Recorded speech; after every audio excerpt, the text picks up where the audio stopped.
The United States says it will withdraw 5,000 of its troops from Germany as a rift widens between the two countries.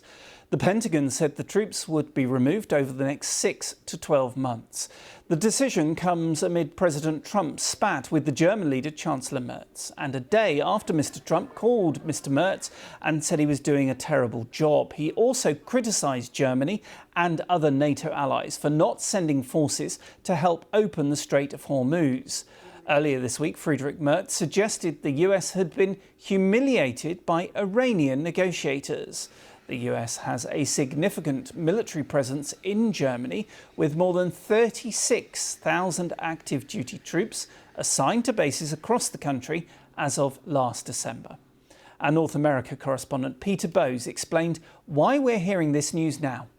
A couple of days ago, when the president was speculating about this, suggesting that there would be a review and an announcement made in due course, the reports in this city were that the Defence Department was taken by surprise, some would say shocked, by what they were reading. Now, just a couple of days later, the Pentagon is announcing that 5,000 troops are to be withdrawn from Germany. As you say, about 36,000 US troops stationed in Germany, the most of any country in Europe. So that is a significant number.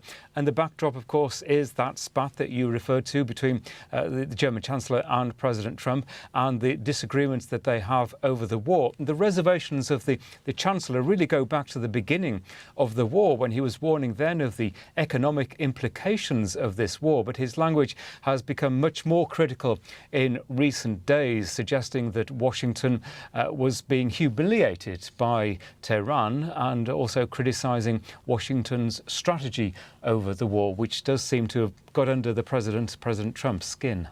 And of course, President Trump not only not happy with Germany, but he's also hit out at other NATO allies like Spain and Italy. I suppose they'll be watching carefully now.